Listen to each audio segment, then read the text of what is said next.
Hello, good morning. Welcome to JoyNews. That's quick. Coming to you live from our studios in Kukumlemle.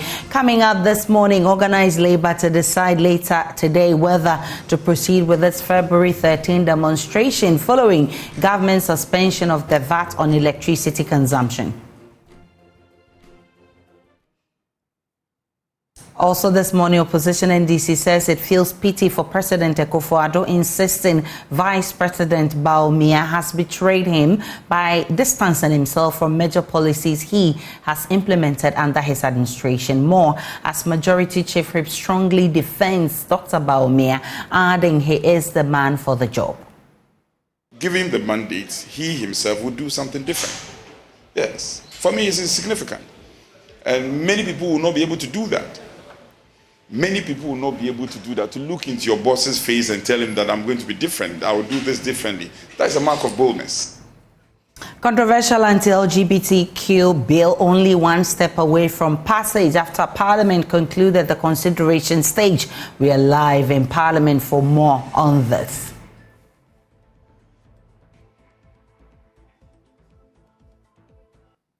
My name is Aisha Ibrahim. Please stay for details.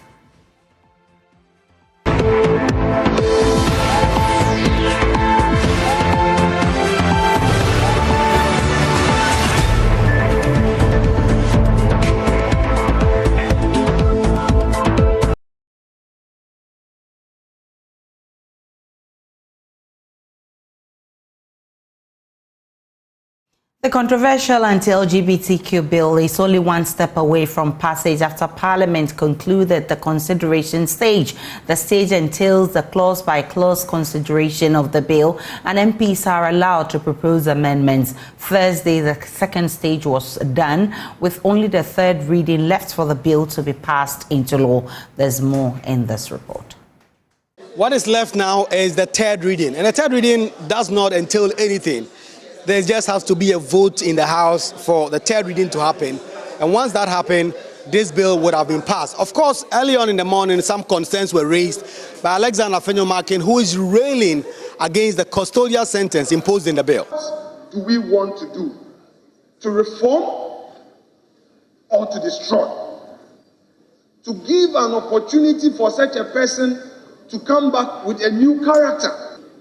Mr. Speaker, if that is so, then we should look at the conditions of our prisons. I dare say that should a person go to the prison, he would come back worse off. Mr. Speaker, in active practice, some 10 years back, a client was supposed to be in lawful custody. In the evening, the police officer told me that, Counsel, if we send your client to Accra, the Central Police Station, the Speaker, for want of a better word, let me say it in Twi, the minority will not have anything of that sort. They will not accept that. Muntaka Mohammed Mubarak and Sam George, who are minority MPs, raised their opposition to that. But to say that I should remove incarceration completely, Mr. Speaker, we'll be making mockery of ourselves. So I just want to plead that if our colleagues, especially the majority there, has worries with a number of years, you can suggest something lower. The agenda, the punitive measure for that is minimum 3 years, maximum 5 years. That is targeting our children in secondary schools. The setting up of clubs in secondary schools, in neighborhoods. That is the real danger to our society. And that's why that punishment is even higher. So, Mr. Speaker, we stand by the minimum 3 years, maximum 5 years. Thank you. Chairman of the Constitutional Parliamentary and Legal Affairs Committee, Kwame Enyimadu-Antwi, backed the position of Alexander Afenyo-Markin. Well, despite all these concerns, the various amendments tabled have all now been voted on, and Parliament has moved on from the consideration stage. So all the amendment that has been carried will be incorporated into the bill to be brought to the House for all of us to see before we consider the third reading. On that note, we bring consideration to a cruise. There is the likelihood of what is called in Parliament a second consideration where a few issues will be ironed out, but largely the consideration stage of the House is now complete, and a vote is set to happen within this week or next week, and then this bill will finally be passed. Some judges and sponsors of the bill are excited about this progress, but do not want to go ahead of themselves. It's not work done yet. We still have a long way to go. We have made some strides, but we are no way done. Like you heard in the House, we are supposed to go and do winnowing. So we're going to wait for the drafters to finish the winnowing. It will come to the committee chair, and then the committee will discuss it, and then the sponsors would also engage with them. But at least we've made some step and some progress, and we're excited about it. As and when we are done with the processes, we will continue with the processes on the floor of the House. We'll let you know. But we just want to say thank you for the publicity and support and mileage you've given to us all through this matter. We are very grateful, and we hope that we can count on you till we complete the process as our partners in ensuring the protection of Ghanaian family values and proper human sexual rights. There is also the constitutional issue as to whether or not this being a private member's bill and imposing a charge on the consolidated fund, President Akufo-Addo will sign it into law when it is passed. But the minority and some MPs already say that if the president refuses to sign this bill, they will not allow that. They will veto the president. Reporting for JoyNews, Kweku Asante, Parliament House, Accra. Majority Chief Whip Frank Anodom is condemning claims that Vice President Bawumia is dishonest and has no real vision of his own. Dr. Bawumia's speech to the nation on Wednesday has been met with fierce resistance from the NDC minority in Parliament, describing him as a dishonest person trying to run away from the record of the current government. We'll hear from Frank Anodom shortly. First, listen to Minority Leader Dr. Kasiel Atoforsin taking on Vice President Dr. Bawumia for claiming he will abolish some taxes imposed by the government he is part of. It should be noted that our Vice President currently has the powers to remove any tax if he so wishes. This is obviously for a simple reason that, one, our Vice President is the chairman of the economic management team. He chairs the deliberations of all economic policies at his office. Aside that, he is also a member of President Akufo-Addo's cabinet. In fact, he is the second in command of President Akufo-Addo's cabinet. He chairs some of the cabinet meetings in the absence of the president. And in fact, in certain days that they are discussing issues relating to the economy, he more or less co-chairs with the president. So all of these economic policies that President Akufo-Addo has implemented since 2017 were actually supervised by our vice president. And it should be noted, his position has further been strengthened because he's now the leader of the NPP, the governing NPP, for the governing party of the Republic of Ghana. He's their flag bearer and the leader of the party. So if he means well, he has whatever it takes to bring a bill to Parliament to get these taxes removed now. What we are asking him to do is simple. The NDC currently opposes all these taxes he has talked about. In fact, we have opposed it here in Parliament. We've opposed it in public. Our flag bearer, His Excellency President Mahama, has made public pronouncement that when given the power, will remove it. He's only copying him. Aside copying him, I want to urge him that, and urge the people of Ghana, the only reason why these taxes are still effective is because the NDC is not in office.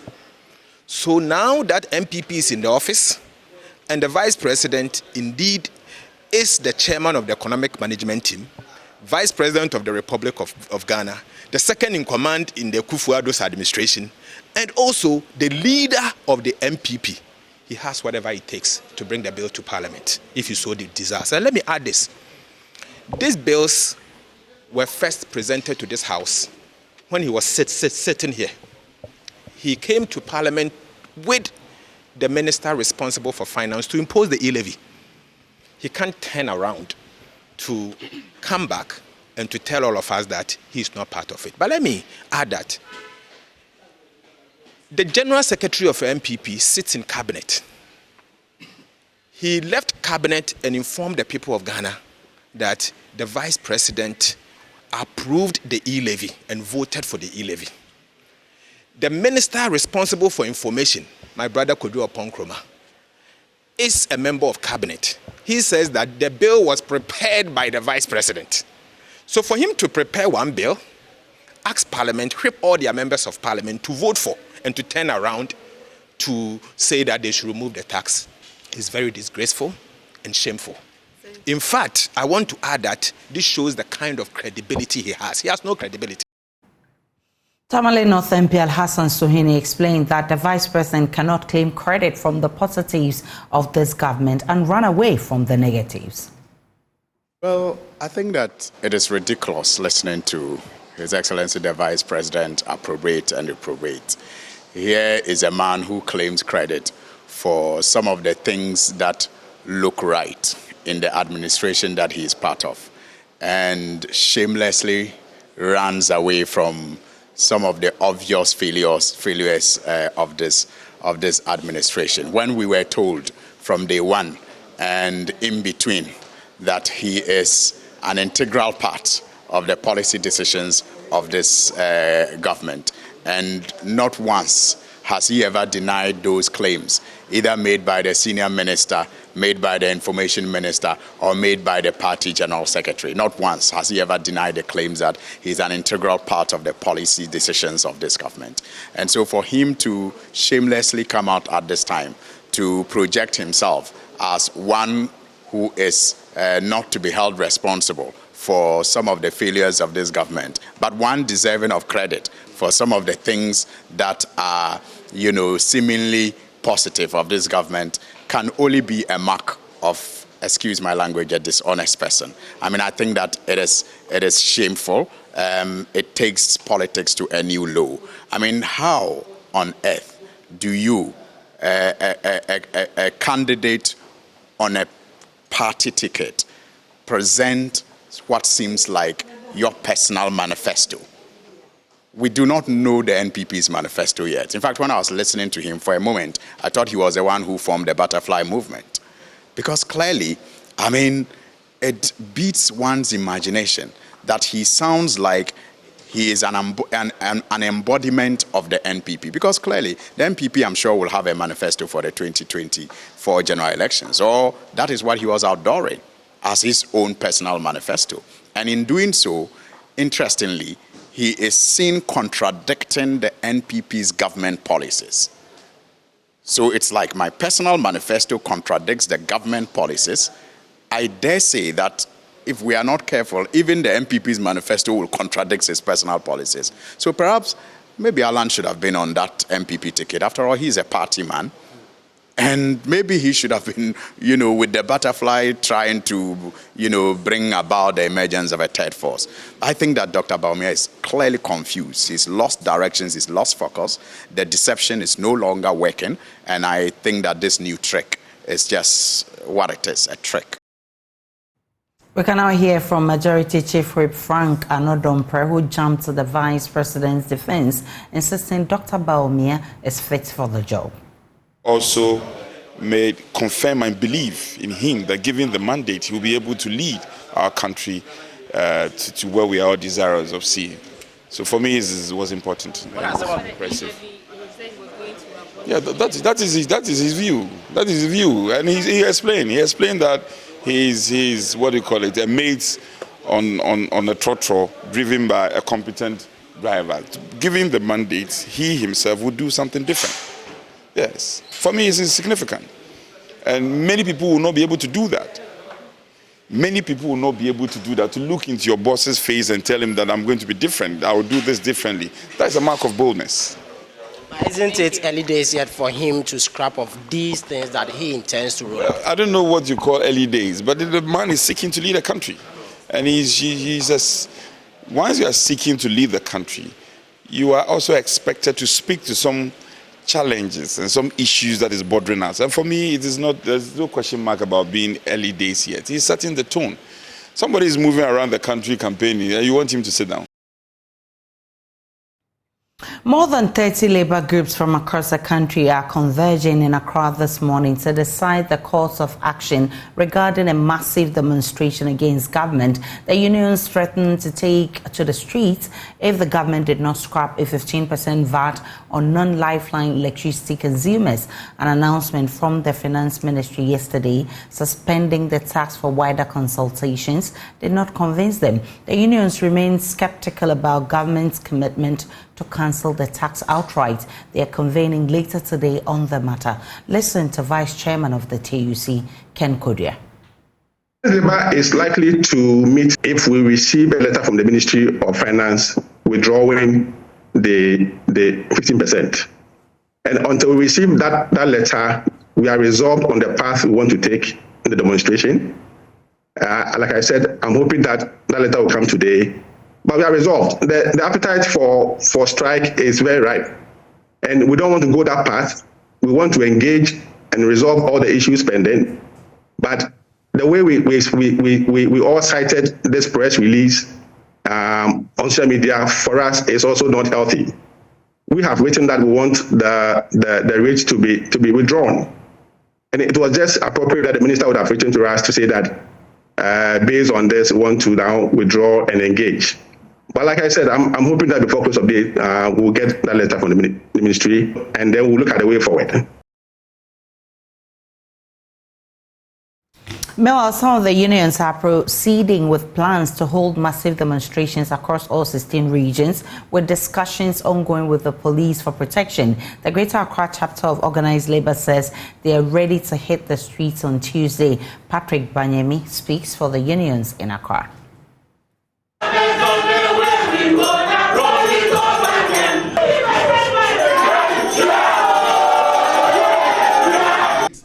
This is not only about workers, it's even about we and our families at home. Whatever you buy as electricity, you pay a 15% VAT on it. And this has repercussions on our artisans, our tradesmen, and is going to affect all of us. Our affiliates from the GPRTU across Greater Accra are not going to work. They are all going to join So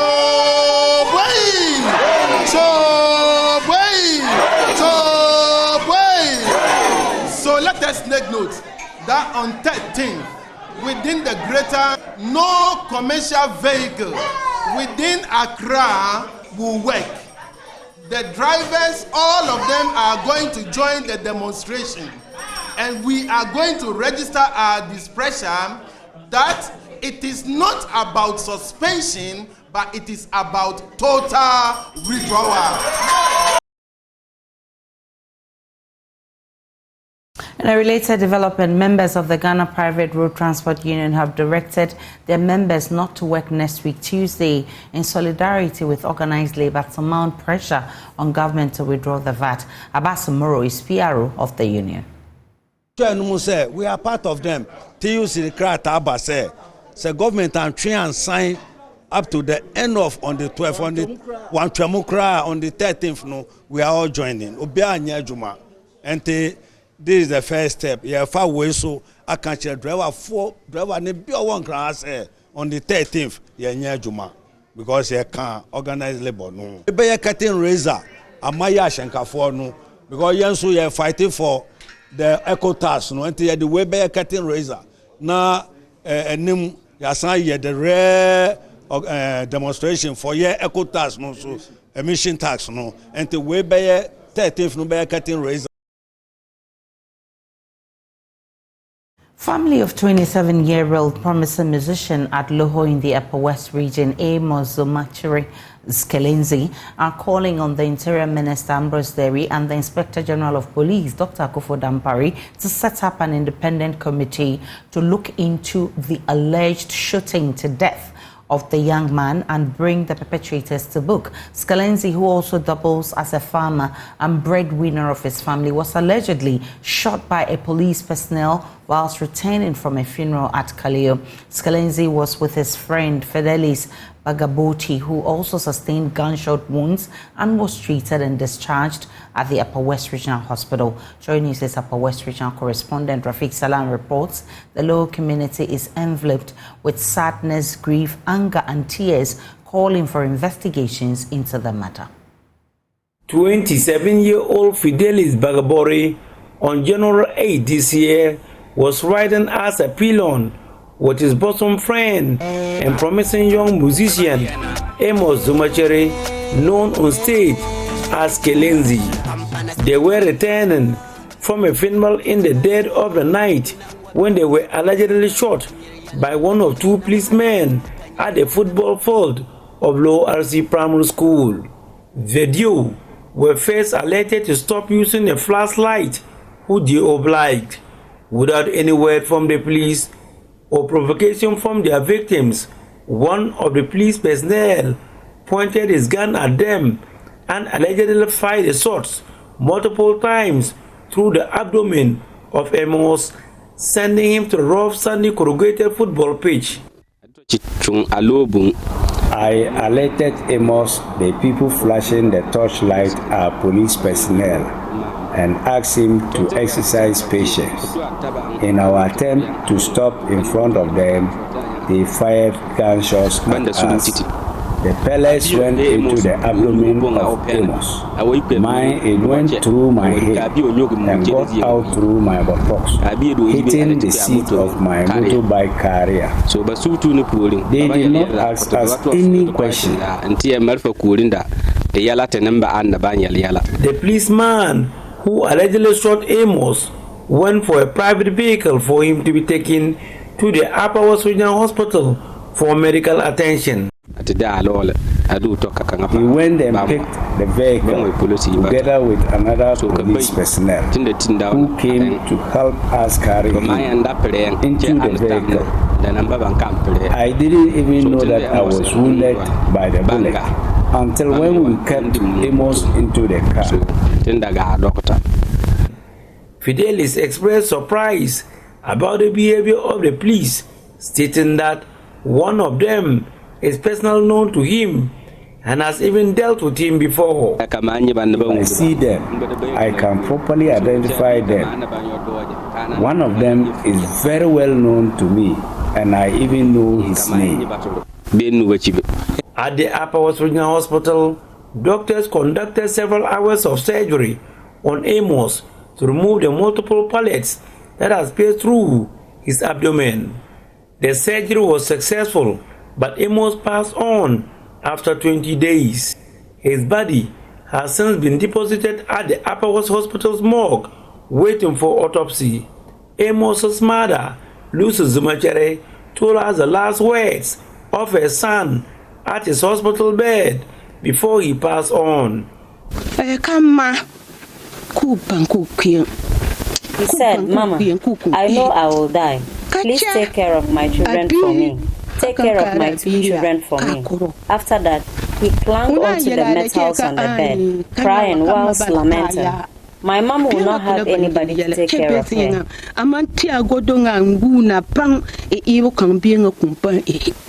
During his stay at the hospital, he was visited twice by the Upper West Regional Commander of the Ghana Police Service, DCOP D.O. Lamote, and at his home to commiserate with his family when he passed on. This is the exact place where the incident is alleged to have taken place, which is about 300 meters away from the police barrier located on the main road. For the umpteenth time, the police have refused to speak on this issue, whilst the families of the victims wallow in pain that will last beyond their lives. It's been close to 3 weeks since Amos passed on, and all attempts by his family to have an autopsy conducted has been wishy-washy from the side of the police. At the family house of Amos, close to 3 dozen members of his family members are gathered here, including his uncle, Joachim, and his mother, Lucy. They are saddened about the loss of a man they described as the breadwinner of the family. The local community is enveloped with pain, anger, and tears. They are appealing for justice and immediate release of the body after the autopsy for burial. The body for us to go and bury. I beg the police. They should just release the body for us to go and bury. All that I want IGP and government to do is fast track the process and let us see how the body can be released, how the funeral will be done, and later what justice will be served. So tell us the pain that you people are going through over the loss of this young man from your community. Actually, in fact, the pain we are going through, if not because of this interview, in fact, I could shed tears. Excuse me. Sorry, excuse me.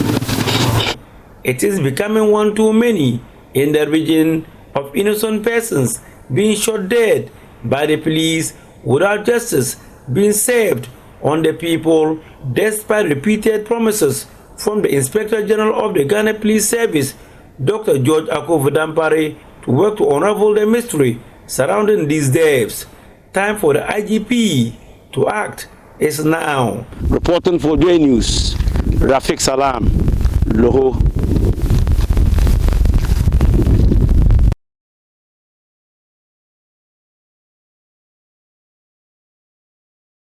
In 5 days, it will be Valentine's Day, and many Ghanaians are already preparing to show their love and affection for special persons in their lives.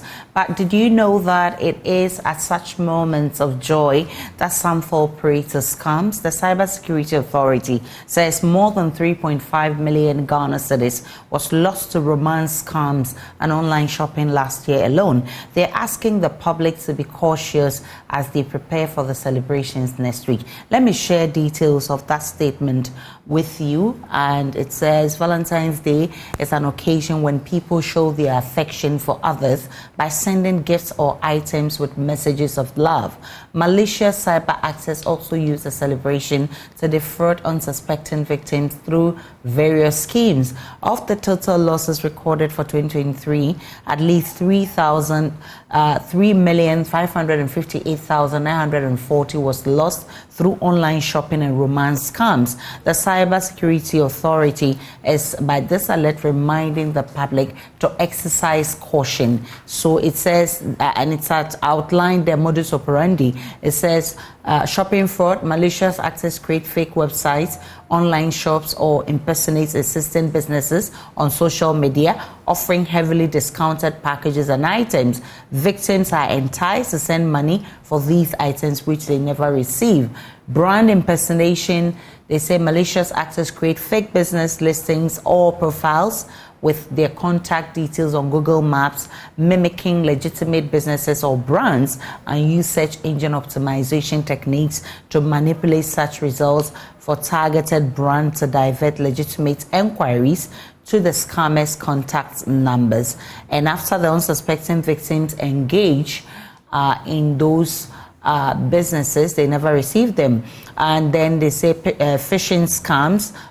These malicious actors send unsolicited emails or messages claiming to be from a romantic partner or a company offering Valentine's Day deals. And these messages contain links or attachments that, when clicked, installs malicious software, malware, or steal personal information. Romance scams, malicious actors create fake online profiles to deceive victims into believing they are engaging in trusting relationships.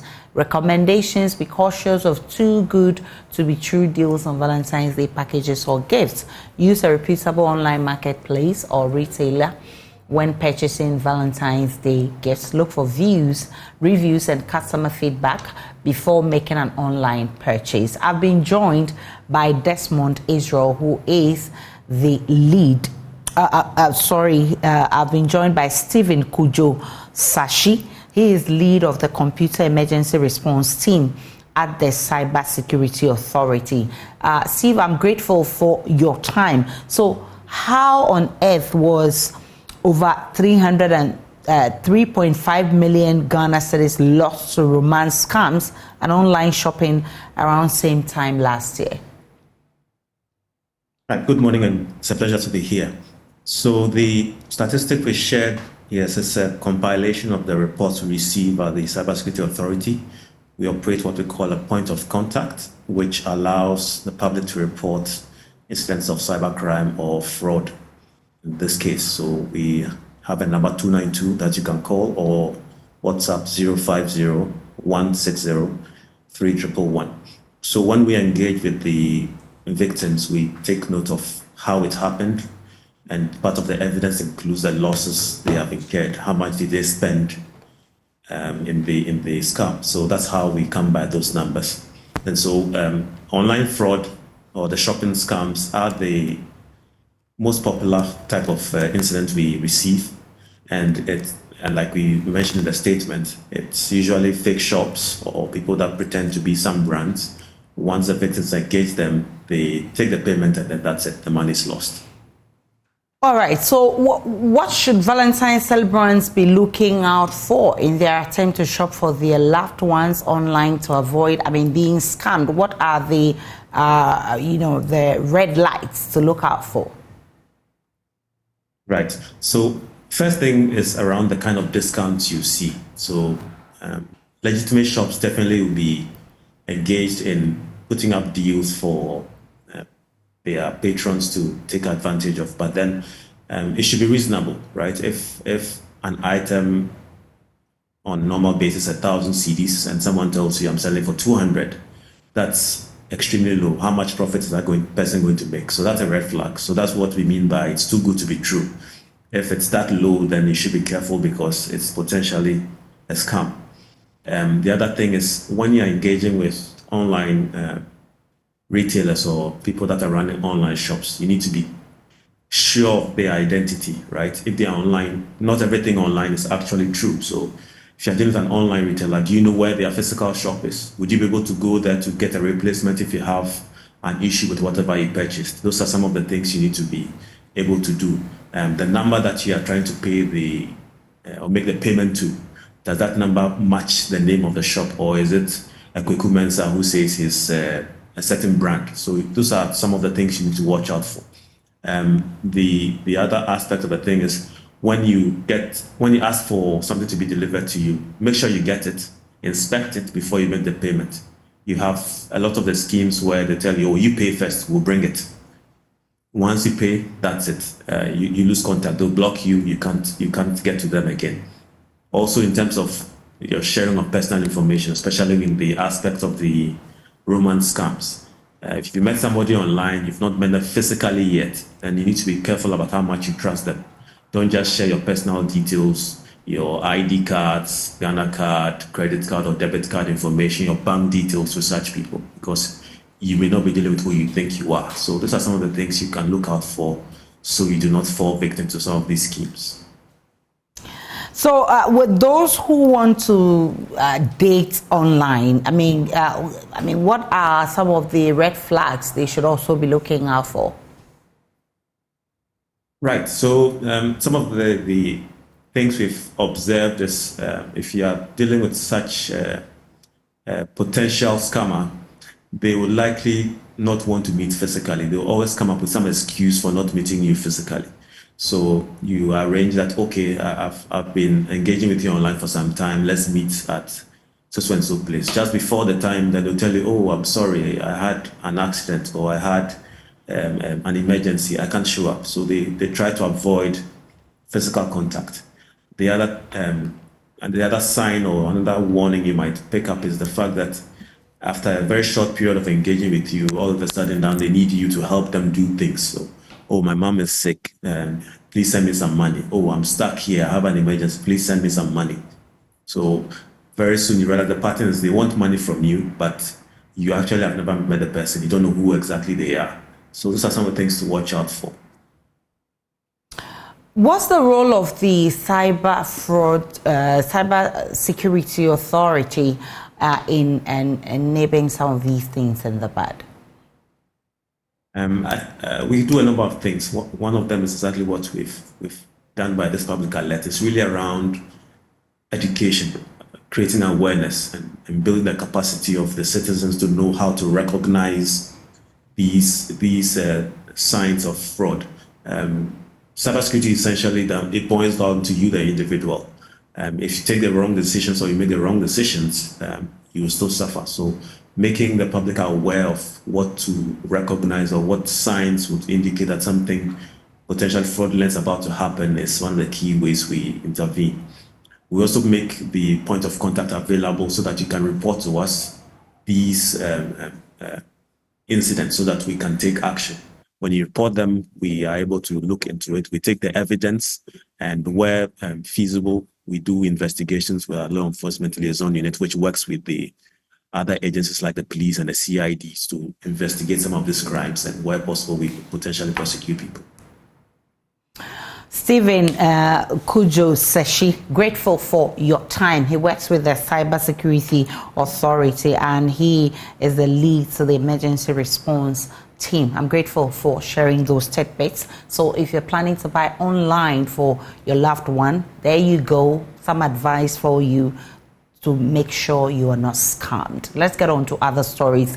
That Santehene Otumfuo Setu II says he has brought the spirit and soul of the Ashantis back after he received artifacts looted from Kumasi about 150 years ago at the Menchia Palace. 7 golden artifacts looted from Kumasi in 1874 found their way to the Fowler Museum in California, United States. Otumfuo Setu II secured the artifacts after several failed attempts by his predecessors, including Otumfuo Agyeman Prempeh II or Ministerial Reassignment.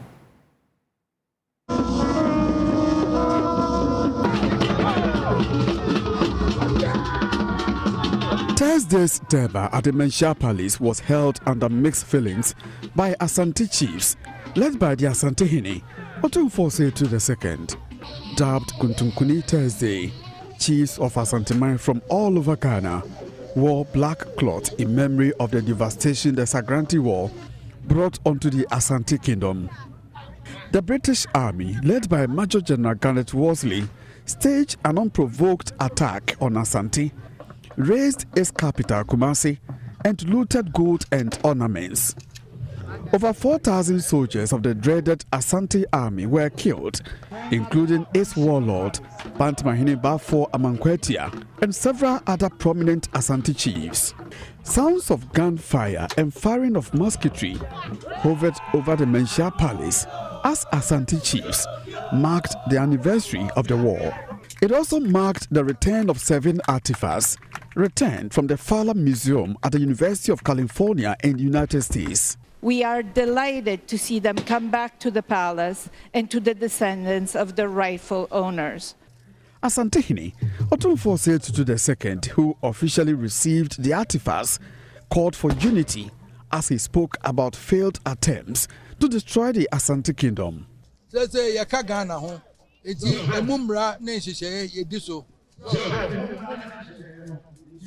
Nemom dia wasa Ghana fo hunu ne se wo ye dan wuntumi Asante free Ghana se muda amonyofo asofo wan wuntumi Asante free muda wo ka so be Asante free wo de tai beta ye ebebu afa so nunti mom ye nyina mom ye mfa don enkambom ne entra yani ye tra dem popoditi Asante man ye nya na enye ye yan ya de doni nkabomo na te ha menanan mo wo zongo nyina menanan me wo mo te afefefe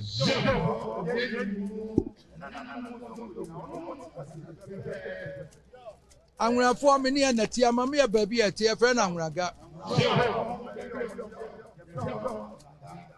enzima fo me ne na te enzima hene beta traditional council Enfantifo ehine wa ha wotimu bi na de ebone ni aye edo ben ni enche ko ba bi so obenya Asantinu tan wo ho a na adenti ni ekire do we na so mo de tan ehia ye momie nyina nya ba ko ni enfa mu aga na man amanyokuo nu nyina hu Asantini mu a enye ye.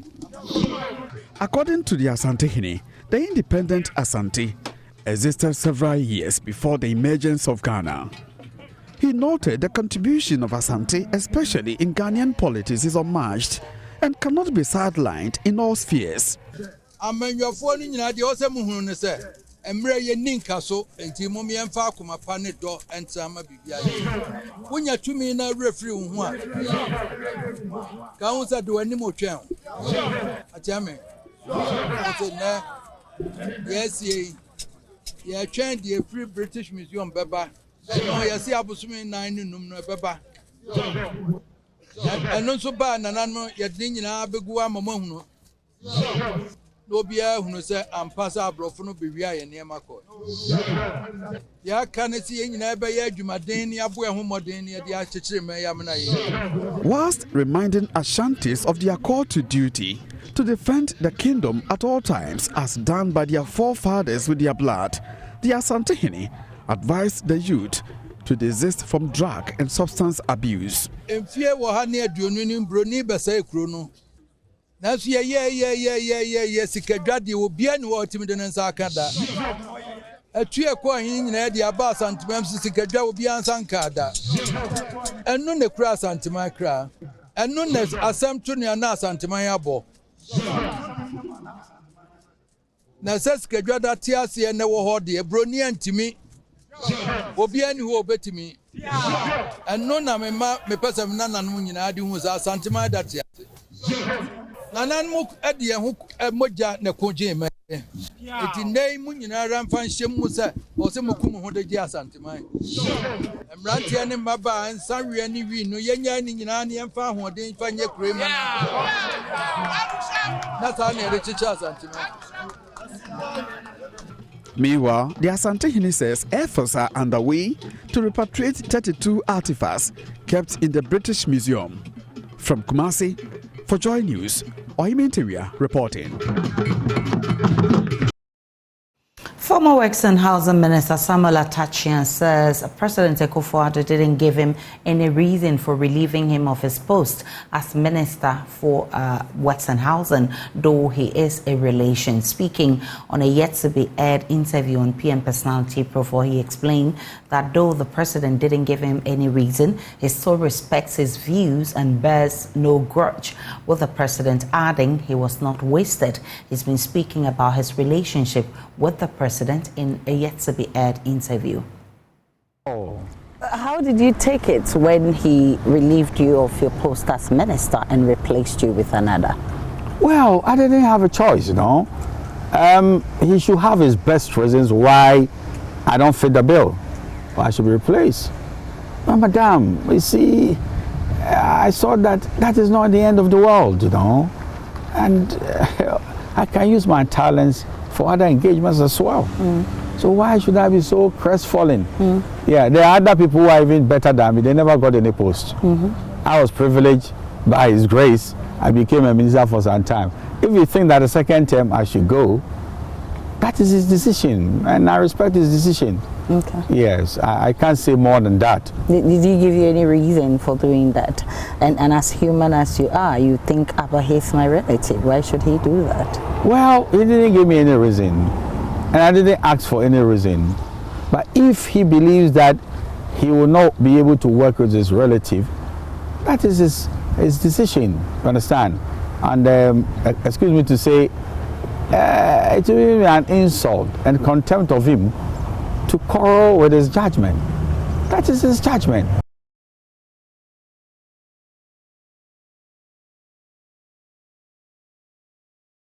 The full interview airs at 9 p.m. this evening. Please do make a date. Let's get on to other stories. In order to regulate the use of artificial intelligence, the EU member states have approved new laws to regulate the use and safety of AI. DW's Thomas Sparrow from Berlin has more on this. Thomas, the main elements of these new regulations.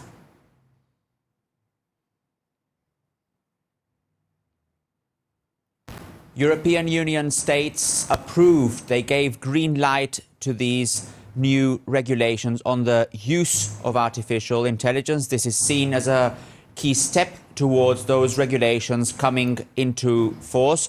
And basically what they intend to achieve is a balance between safety, between respecting people's fundamental rights on the one hand, and on the other hand, still allowing companies to innovate and to develop products that could help Europe also compete in terms of AI when it comes, for example, to the United States or to China. It's that balance that is at the core of these new regulations. The new regulations have a risk-based approach. In other words, the higher the risk for the artificial intelligence product, the more rules, the more regulations are put in place. And there are certain risks that are already being described as unacceptable. For example, the untargeted scraping of facial images from the internet or from CCTV, recognizing emotions based on artificial intelligence, or also biometric categorization to infer sensitive information about people, such as their religious beliefs or their sexual orientation. So all in all, it is a very comprehensive project, and also one that has been marked by a lot of controversy here in Europe. Has there been some criticism so far?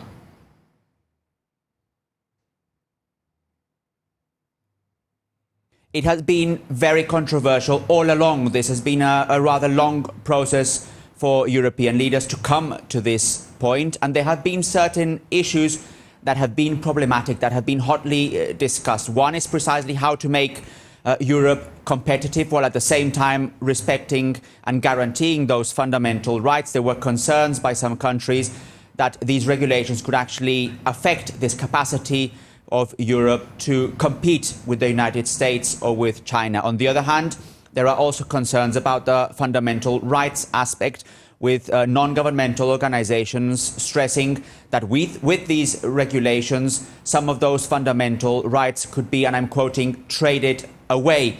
So all in all, as I stressed, this has been a very difficult topic to discuss, but at the same time, it's a very important topic to discuss, because it's absolutely clear that artificial intelligence plays a very important, a very significant role in basically all aspects of our societies. Well, let's take a break on JoyNews Desk. When we return, there's business. Hello, good morning. Welcome to the business segment on JoyNews Desk with me, Pius Kojobaka. The After Young Entrepreneurs Federation has launched the maiden edition of Trade Queen Africa, aimed at promoting intra-African trade. According to the president of the federation, the Trade Queen Africa pageant will help create awareness and build women-led businesses under the area. The Trade Queen Africa pageant is geared towards improving trade activities between participating countries to improve their individual economies. Participants are required to have entrepreneurial skills and also have plans of starting their own ventures. In an interview, President of the AFCFTA Young Entrepreneurs Federation, Sita Sofo Hassan, said the pageant will empower women-led businesses in Africa. Miss Track embodies a revolutionary idea, mobilizing African women and youth to actively participate in the African continental free trade area, ensuring economic emancipation to stimulate the African economy and empower women.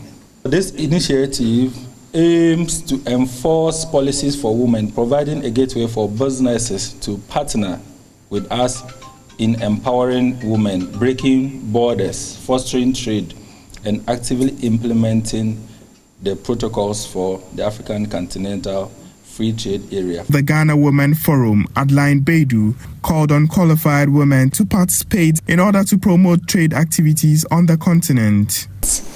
Designed to empower young entrepreneurs, celebrate African culture, and promote intra-African trade. Now, what is Miss Track? Miss Track serves as a platform dedicated to showcasing talents, raising awareness, empowering African youth, and revealing all the opportunities within the African trade area. And this competition begins with the active participation of all African nations and the blacks in the diaspora. The winner will be awarded a cash prize, a certificate, a car, and a crown. Ghanaian businesses have been urged to be heavy on bookkeeping and other forms of record keeping in their businesses to attract more foreign investors According to Director of Forthwell Solicitors, a London-based law firm, Daniel Coy, lack of proper record keeping, especially financial records, sale of goods and stock taking, among others, can be disadvantageous to the growth and sustainability of the operations. Here's a report.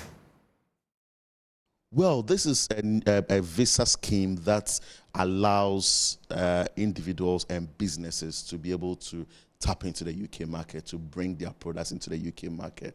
So when we talk about global mobility visas, especially the UK expansion visa, this is what is designed for any business entity who is looking to set up in the UK market. So if you have a company like Multimedia, they want to set up an FM station for in London, this is the type of visa we'll be going for to get to some of the workers to come to the UK to come and set it up. So if you have a bank, you have a fintech organization, you have a real estate, you have a restaurant, whatever the nature of business that you've got, so long as you've been trading within the Ghanaian or international market for more than 3 years and you are looking to expand into the UK market, then this is the type of visa we will be preparing or assisting you with, so that you can get some of your workers or somebody that you trust or you yourself to be able to come to the UK with your family. It allows us to bring about 5 workers and their family members to come to the UK to help you to establish